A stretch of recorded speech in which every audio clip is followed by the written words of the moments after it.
What's cracking, everybody? XehrFelrose here, bringing you some Pokemon Go content today. We are looking at a PvPer's perspective and guide for GoFest 2024 and the Inbound from Ultra Space event. So this Ultra Space event is going to be like the Road to Sinnoh event that we had prior to Sinnoh Tour Global. It's basically a week-long lead-up event with some raid rotating in and out, and basically just giving us the opportunity to get the Ultra Beasts again before they give us some bonuses and some paid tickets and all the yada yada, all the good stuff. But anyway, we are going to break down real quick this Ultra Space event just so you guys make sure that you're targeting the right things if you haven't got them yet. One of the things that we're going to be having, first of all, this event is starting today on the 8th of July, and it's going to go until the 13th of July. So that's basically going to be leading straight up to the Global Go Fest in your local time. So on Monday, July 8th, and then again, this is 10 a.m. So if you're watching the video when it's released, that'll be today. Unfortunately, I don't have any Great League remix teams because I have to record this prior to going on vacation with the family. So hopefully this is going to be sufficient for you guys, and then we'll come back on Wednesday night. We'll do some streaming, hopefully have some content lined up and ready to go for that day as well. But we're going to be jumping into the details of this event here, getting into the raids that are going to rotate in and out each day. So on the 8th, that's today, that's Guzzlord, okay? So the two things that you want to worry about with Guzzlord is the first one, if you want a Guzzlord for Great League, find somebody who has a non-weather boosted Guzzlord and try and train him for it. There's a chance it'll roll under 1500, so you can have a Great League Guzzlord. Otherwise, you just want to get some good trade IVs, right? Low attack, high defense, high HP for Guzzlord in the Ultra League. Guzzlord's really not going to cut it in the Master League, so don't really worry about it. On the 9th of July, we're going to have Nihilego, the jellyfish-looking thing. It's pretty useless outside of, a niche thing in Master League to really counter like people running Fairy, Ho-Oh cores, things like that. Overall, Nihilego is not something that you need to go burn your passes on. On July 10th, we're going to get Celesteela in the Southern Hemisphere and Kartana in the Northern Hemisphere. Kartana is, I believe, the top grass raid attacker. Celesteela is basically really clumsy Skarmory that doesn't really have much use outside of like niche niche specialty cups, I should say, in like the Ultra League. It's not going to be used really anywhere else. Stakataka and Blacephalon were recently in the game here over the course of, I do believe, at the end of May. Stakataka is, I mean, if you want to, you can snag one for Ultra League. It's really not going to be any good. It's basically like your Ultra League Bastiodon, but probably worse. And then Blacephalon could be fun if you wanted to. It's basically, it plays a lot like something like Chandelure. It's very glassy, has that same fire ghost typing. Good fire type raid attacker, I do believe. And it could have some spice in the Ultra League and maybe the Master League. 5-star raids on Friday, July 12th. That is going to be Buzzwole for us in America, and in I guess Greenland also is part of that. I think they do it basically by section of the globe, but they're going to have Pheromosa in Europe, the Middle East, Africa, and India. And if you're in Asia Pacific region, you're going to get Xurkitree. Buzzwole, I don't think can be traded into Great League, but fear not if you don't have a Great League Buzzwole and want one. The timed research for this event. Timed research. This will expire by the end of the event. So if you are interested in these encounters, make sure you do this research. Last, I believe in Sinnoh, Road to Sinnoh, it was a bunch of raids. I don't know what the tasks are going to be, but just make sure that you do them if you're interested in these, because these will grant you, I believe, Great League Nihilego. I'm not 100% sure, but it'll grant you a Great League Buzzwole and a guaranteed Great League Guzzlord. I don't know if the others are going to be Great League, but I know that those are basically like Buzzwole and Guzzlord are really the top two that you really want to target if you don't have either one for Great League, because they do come up once in a while in limited formats in Great League rotations, and they're just really solid to have. Guzzlord even just generally good and open as well. So those are worth picking up. Kartana, I think, might be in the Great League if you get it researched and you trade it. But basically, it's just another Razor Leafer in the Great League. It's all it is. So we get some event bonuses here. We're going to have the remote. Okay, this is important, okay, especially if you're going to be raiding Necrozma, okay? The remote raid pass limit during the week from Monday to the end of Thursday. That's today through the end of Thursday. 20, okay? You can raid everything on this list up to 20 times. Just like they did back in Sinnoh Tour, they're going to release the cap on all remote raids from Friday to Sunday. This is perfect for those of you who are looking to remote grind Necrozma. because you will be able to do that during the Global Go Fest weekend. And Asia Pacific, in some of the earlier time zones, you might be able to squeeze in some raids on Friday night. So there, that's just, that by itself is just worth keeping in mind. And also another bonus that will be here from now until the end of GoFest weekend, you are guaranteed to receive an XL candy when trading a Pokemon, regardless of the distance that you caught it from.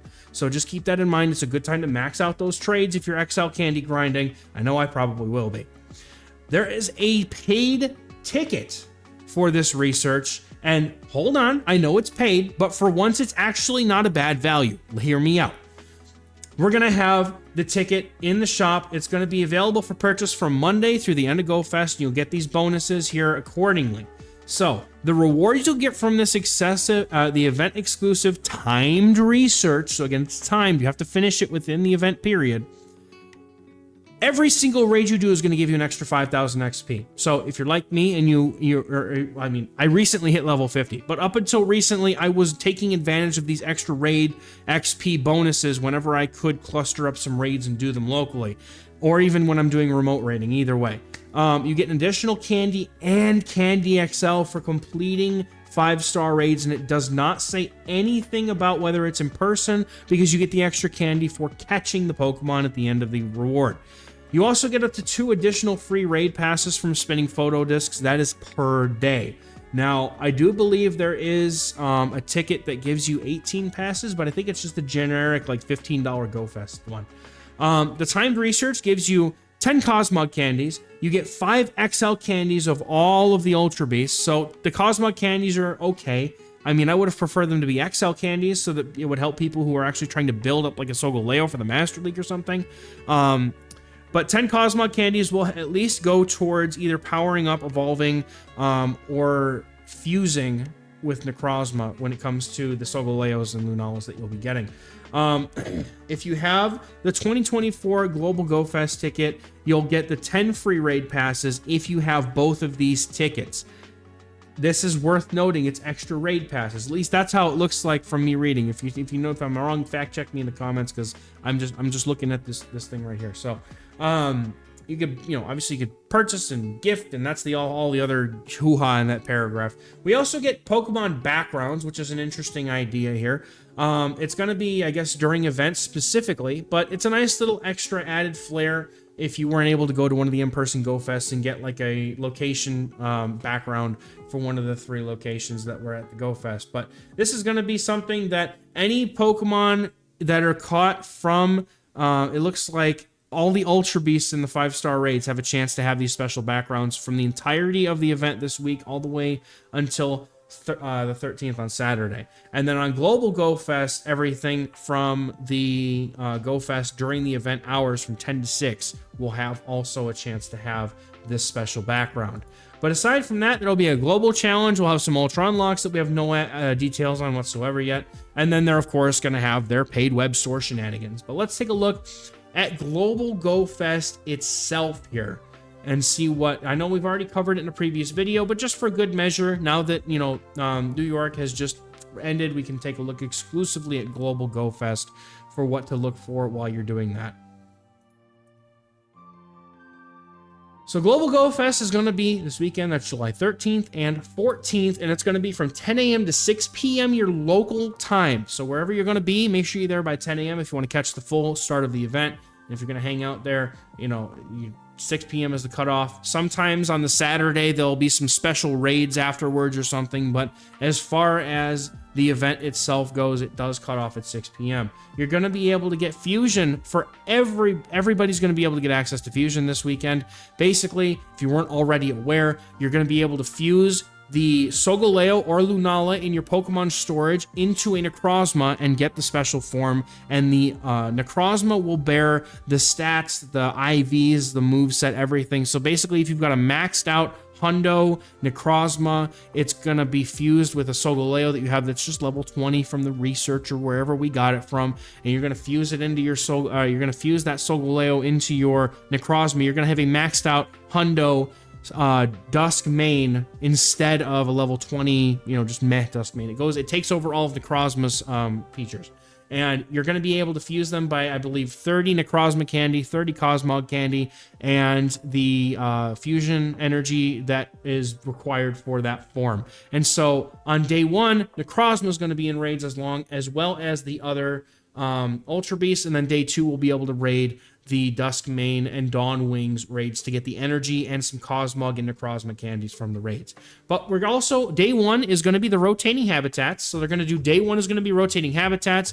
Day 2 is going to be just a cluster of everything in the habitats all in one spawn pool. So excuse me, if there's anything you're specifically targeting, I would say that do Necrozma raids as you need to, obviously, on day 1, but focus on catching, shiny hunting, whatever it is that you're going for in the spawn pool on the Monday, or not the, oh my goodness, on the Saturday. And then in the hours that maybe you don't have things you want to catch, or you just happen across a Necrozma raid, you do those. And then if you need to, you can supplement with remote Necrozma raids, and then you're going to really hammer the Necrozma raids on day 2, because that's when the fusions are going to be in raids. You're going to get all of those resources. So the first one here, Habitat, Dawn Meadow, and again, these are going to go in order. So you get each one for an hour, and then it's going to go back to the first one and cycle through a second time. You're going to have Pidgey. You're going to want a Pidgeot for the Great League and a Hundo Ultra League, or Hundo for the Ultra League. So if you're hunting a Hundo Pidgey, would be a good time. Hoot Hoot, I mean, Noctowl in the Great League can be good in some situations, some limited metas. It won't be bad. Girafarig, typically when Girafarig gets used, you want the Shadow, but if you don't have a Shadow, some people missed it, that's okay. Girafarig does pretty well in limited formats. Wingull, you get a Pelipper. It's going to be big in the upcoming Fossil Cup. Tell you that right now. Snivy, you get that Superior. Superior has been a pretty solid Pokemon in the Great League. It has to be like nearly a hundo for the Ultra League, and it doesn't really ever see play in Ultra League, so I wouldn't prioritize it, but if you happen to get one, cool. Cottony, if you want to do Whimsicott in the Great League, Cottony in the Little Cup, or even a Hundo Whimsicott for the Ultra League if you really want to spice it up. Ducklet, good for good for Little Cups. Ferroseed, Ferrothorn has become very relevant in quite a few of the limited Great League formats recently, so it would be good to pick one of those up. We all love Axew and Haxorus. Haxorus is good. It was much better when Breaking Swipe was 100% debuff chance, but now that it's only 50, it's just kind of niche fringe meta in like the Master Premier Cup, for example. Not that great. Galarian Stunfisk is a staple kind of Great League pick, although it's not as widely used anymore. It's still very strong and it's still worth having, especially now that you're given the chance to catch them in the wild. You can get the good IVs instead of the egg or raid IVs, right? Hatch IVs. Heatmore, it's just a shiny hunt. Very nice shiny, though. Inkay, Malamar, if you want Great League, it has very limited points where it's used, but it is still something that's worth grabbing and snatching and holding on to if you don't have one. The Shining Day Habitat. You're going to want to grab Charmander to have Charizard for the Great and Ultra League. Dratini, you want Dragonair for the Great League. You want Dragonite for all 3 leagues if you don't have one already. Dunsparce is going to be a good Great League. It's a good core breaker in some meta limited formats. Sneasler, once in a while we get a chance to get Sneasel in the wild. This is not a bad opportunity to get a Great League or Ultra League Sneasler. You won't get the Shadow, though, but that's okay. Helioptile is worth grabbing for Great and Ultra League because sometimes it's good. Tyrant, typically not, but still not bad to have a Great League one. Dedenne, again, not like meta, but good to have for the Great League. Fomantis, you want to get a Lurantis for the Great League once in a while. It's good. Jangmo is the new shiny of the event, so you're probably going to be clicking on them and catching them anyway.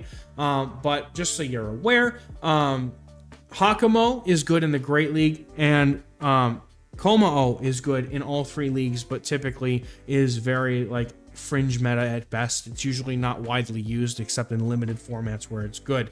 But that Hakamo for Great League would be a very good pickup. The Creeping Dusk Habitat. We're looking at Eevee for the Umbreon in the Great League and a Hundo Ultra League Umbreon as well. You can also get a Sylveon out of an Eevee, so those are 2 of probably the more usable evolutions.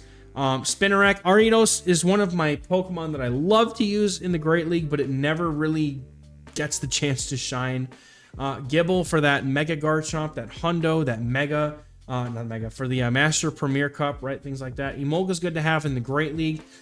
Litwick, like Chandelure, you probably have if you played the community today, but if you didn't, it's fun spice in all 3 leagues, but it's not really going to get used very often. The same with Golett in the Great League and maybe even the Ultra League, maybe. Durant and Esper are pretty much useless in PvP. Phantump, though, good opportunity to get good Phantoms as long as they're not all boosted. But good Trevenant is good in the Great and Ultra League. It's definitely a very good pickup. And if you missed out on Grubbin Community Day, having a Great League Charge-a-Bug with Volt Switch, that's the legacy move, is going to be worth your pickup here. The Darkest Night habitat will have access to Gligar, which is a staple in the Great League meta. We'll also have access to Mudkip, Swampert, always good in all 3 leagues here. Dino, you know, you're not going to see a whole lot of that unless we're in specialty cups, but Zweilous for the Great League and Hydreigon for some fun spice in the Master Premier Cup. Amora, you know, Aurorus is good once in a while in some limited formats, especially in the Ultra League. I would definitely look to pick up a couple of those if you can.